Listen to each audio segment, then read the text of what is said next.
Amigas y amigos, bienvenidos a El Ciudadano TV. En este espacio de diálogo abierto nos encontramos con el canciller de Ecuador, Ricardo Patiño, con quien dialogaremos sobre varios temas de interés nacional e internacional. Señor canciller, bienvenido a El Ciudadano y muchas gracias por recibirnos en la sede del Ministerio de Relaciones Exteriores. Gracias por la invitación. Siempre es un gusto estar con el ciudadano, ya lo saben. Señor canciller, empecemos por el tema más importante que ha generado bastante conmoción a nivel de los sudamericanos, de la patria grande, que tiene que ver con la agresión, la afrenta que sufrió Evo Morales en 4 países de Europa: Italia, Francia, Portugal e Italia. Más allá de la franca violación al derecho internacional, a la Convención de Viena, esta actitud demuestra rezagos de neocolonialismo, actitudes y paradigmas del etnocentrismo y del eurocentrismo por parte de estos países de Europa. Es un atropello sin nombre al jefe de Estado del Estado Plurinacional de Bolivia. Haberle hecho lo que le hicieron es gravísimo, porque no se trata solamente de las violaciones a las normas internacionales, se trata también de haber puesto en riesgo la vida de un ciudadano, que además es el jefe de Estado de Bolivia, porque en pleno vuelo, ni siquiera es que previamente le dijeron, señor, mire, no le vamos a dejar pasar, para que él vea qué hace.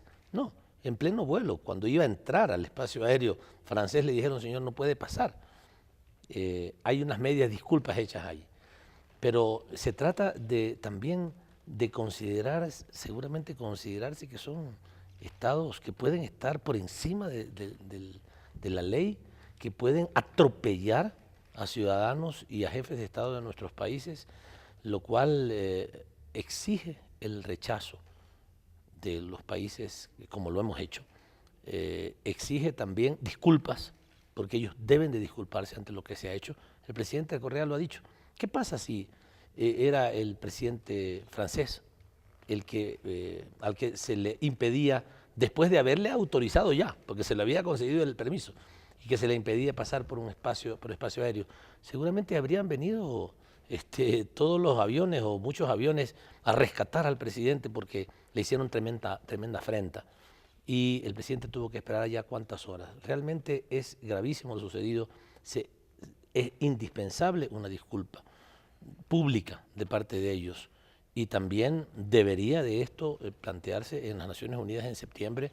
El Ecuador va a plantear este tema y va a exigir que esto no vuelva a suceder, que se llame la atención a los estados que han violado tan flagrantemente las normas internacionales de respeto, de consideración. La Convención de Viena también, homologadamente el jefe de Estado debe de recibir todos los privilegios y las inmunidades de un representante diplomático, y lo que ha sucedido pues tiene que ser necesariamente resarcido. Cuando hablamos de resarcimiento hablamos de las disculpas, de claras disculpas públicas, y de que esto no debe volver a suceder. Se puso en peligro la vida del presidente Evo Morales, eso queda claro, y la respuesta de la UNASUR, incluido Colombia, Chile y Perú, ha sido contundente, que la Unión Europea, que los gobiernos de Italia, España, Portugal y Francia pidan disculpa a Latinoamérica, al pueblo boliviano y a Evo Morales.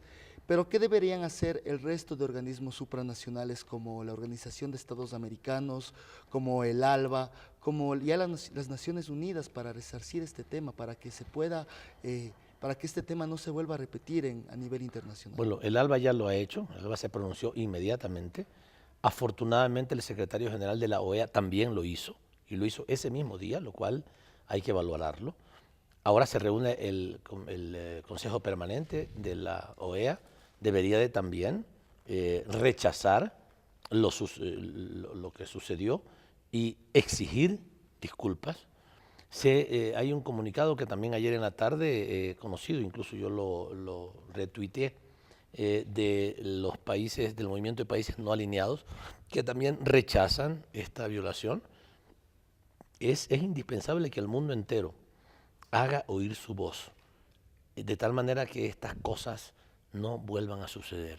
De tal manera que invitamos a otros organismos internacionales, a otros organismos de integración regional, a que se expresen, a que se pronuncien, porque hoy ha sucedido con el presidente de Bolivia, mañana puede suceder con cualquier otro presidente, y esto pone en riesgo incluso la paz en el planeta, porque las reacciones En este caso han sido reacciones pacíficas, han sido reacciones respetuosas, a pesar del irrespeto contra él. Han sido reacciones diplomáticas, pero también hay quien puede responder de otra manera ante una agresión de esta naturaleza. Y eso hay que evitarlo, porque todos, ojalá, todos los ciudadanos del planeta, yo estoy seguro que hay algunos que no quieren la paz, los que producen armas no quieren la paz, los que venden armas y hacen muchos millones vendiendo armas, no les interesa la paz porque no pueden vender sus armas. Pero yo creo que el 99.9% de ciudadanos del planeta queremos la paz. Y esto afecta, la paz afecta la perspectiva de paz en el planeta. O nos graduamos de colonias o nos perpetuamos como naciones libres y soberanas. Es la frase del presidente Rafael Correa que ha dado la vuelta al mundo. ¿Qué significa esto ya en el fondo, estas palabras del presidente con respecto a nuestra soberanía latinoamericana? Bueno, es un llamado de atención sobre la necesidad de lograr una efectiva, real independencia de parte de los países, de los países de menor desarrollo relativo con respecto a las grandes potencias. Cuando dice él, o nos graduamos de colonias, quiere decir que nos mantenemos en la condición anterior o nos independizamos efectivamente y en forma indefinida nos convertimos en naciones independientes. Y sobre esto, yo creo que sí, el llamado de atención del presidente con esa frase tiene que ver también con avances que en América Latina se producen. Yo recuerdo, con un mal recuerdo, palabras dichas por un funcionario norteamericano hace pocas semanas que decía, creo que se le salió por error, pero hay que preguntarse que hay cosas que se pueden salir por error, pero pueden estarse pensando internamente, que América Latina era el patio trasero de los Estados Unidos. Yo creo que estamos demostrando en estos últimos tiempos que ya aquí el patio trasero no está. Es posible que lo tengan que buscar en otro lado.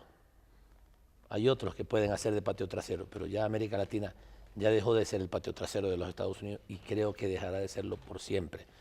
Y parece que hay algunos otros que están comenzando a ganarse ese lugar.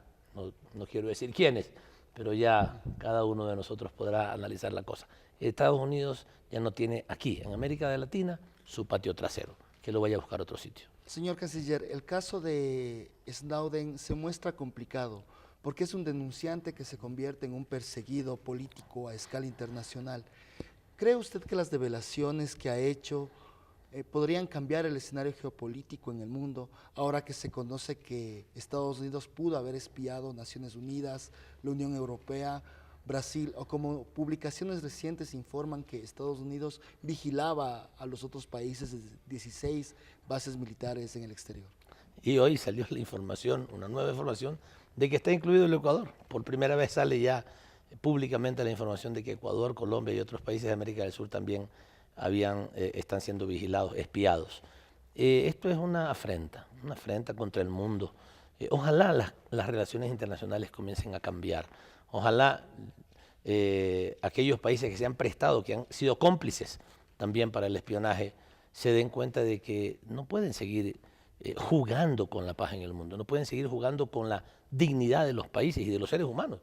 No puede ser que yo no pueda comunicarme con otra persona de manera reservada, confidencialmente, y todo lo que escriba, todo lo que hable por teléfono pueda ser recogido por quién sabe quiénes, por 40 y pico de mil personas que trabajan en esta agencia de espionaje internacional y que puedan utilizar esa información como les dé la gana. O sea, no es posible. Esto es una franca violación al derecho internacional, a los derechos humanos de todos los ciudadanos del mundo. Y debería de generar una reacción mundial. Todos los países deberíamos de reaccionar. Es tiempo de que reaccionemos y que le digamos a los países que están abusando, que están violando la legislación internacional, que están abusando de sus conocimientos tecnológicos, de sus capacidades tecnológicas, que ya no lo sigan haciendo, que respeten la dignidad de los seres humanos, que nos respeten y que vivamos en un mundo en paz, que no provoquen situaciones de conflicto, porque esto provoca situaciones de conflicto evidentemente. Señor canciller, Estados Unidos exige reiteradamente y con mucha presión la extradición de Edward Snowden. Sin embargo, ese país no ha aportado para la extradición de muchas personas que han sido requeridos por América Latina.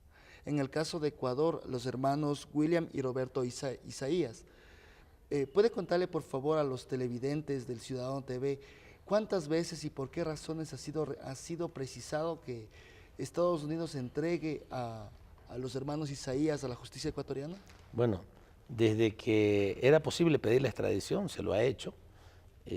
En el caso mío, cuando yo llegué a la Cancillería, pregunté inmediatamente sobre el tema, volvimos a requerir, yo no puedo decirte cuántas veces, pero infinidad de veces hemos solicitado al gobierno de los Estados Unidos que extradite a los señores Isaías.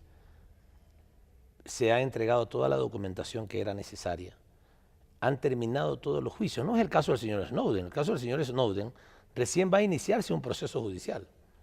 Ya ha comenzado un proceso judicial. Él no está condenado todavía. En el caso de los señores Isaías están requete contracondenados. Ya todos los juicios han terminado, han concluido totalmente.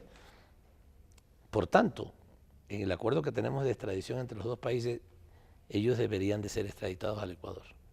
Y sin embargo se han opuesto permanentemente. Incluso en una comunicación del 20 de junio, el gobierno de los Estados Unidos dice que el gobierno del Ecuador no ha demostrado abierta o claramente de que ellos participaron en la planificación de los hechos delictivos. Eso no tiene que hacerlo el gobierno del Ecuador, no tiene que hacerlo el ministro de Relaciones Exteriores, eso está comprobado en los juicios. Nosotros no tenemos por qué juzgar los juicios.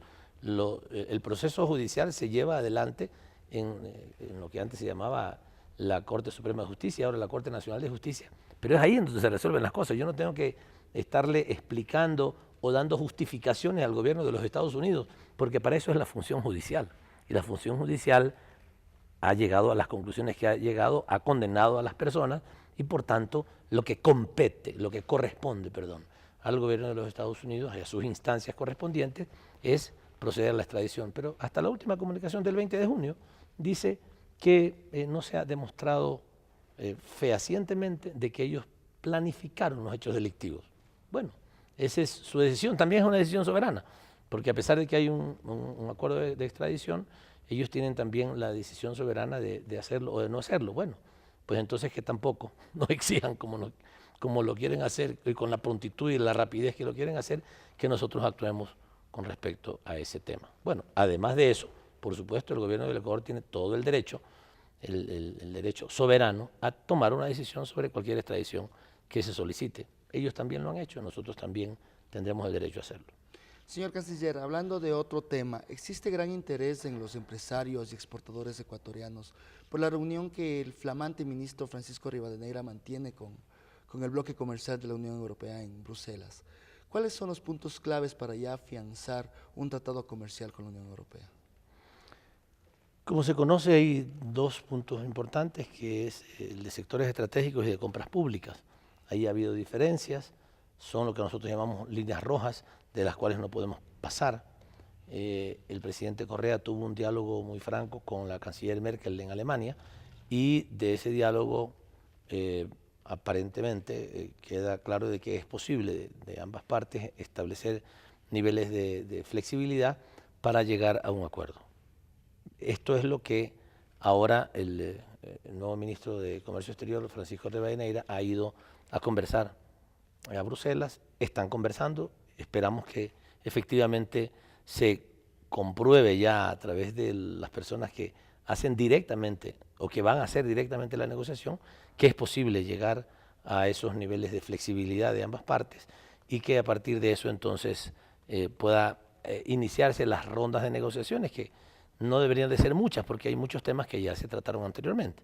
Y si con estos niveles de flexibilidad sea posible alcanzar los acuerdos finales. Ojalá eso sea así, que siempre y cuando el Ecuador, a través de este acuerdo comercial, que no es un tratado de libre comercio, nosotros no aceptamos tratados de libre comercio, sino acuerdos comerciales que permitan el desarrollo de nuestros países, que sea posible alcanzar ese acuerdo en buena hora, porque con seguridad va a beneficiar al Ecuador y también va a beneficiar a la Unión Europea. Si es así, esos acuerdos se firman. Lo que nosotros no hacemos es firmar cualquier cosa que nos pongan enfrente, porque somos responsables con nuestro país.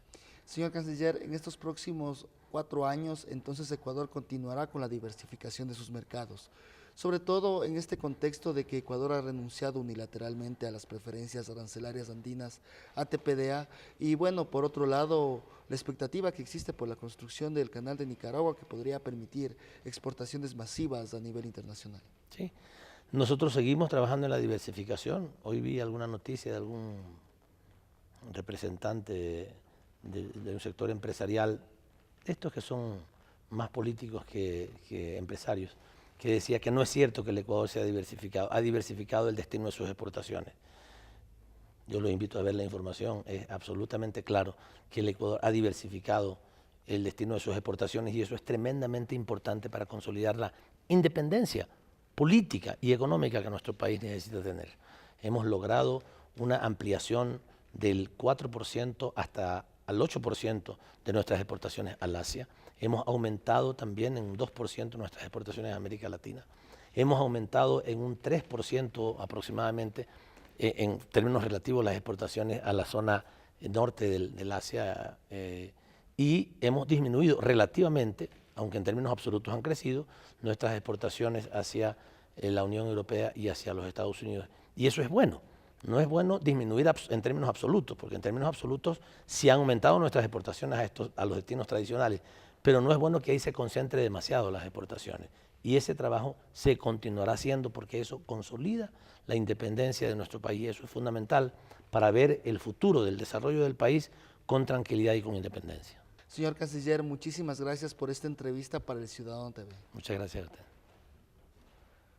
Fue el canciller de Ecuador en entrevista para El Ciudadano TV.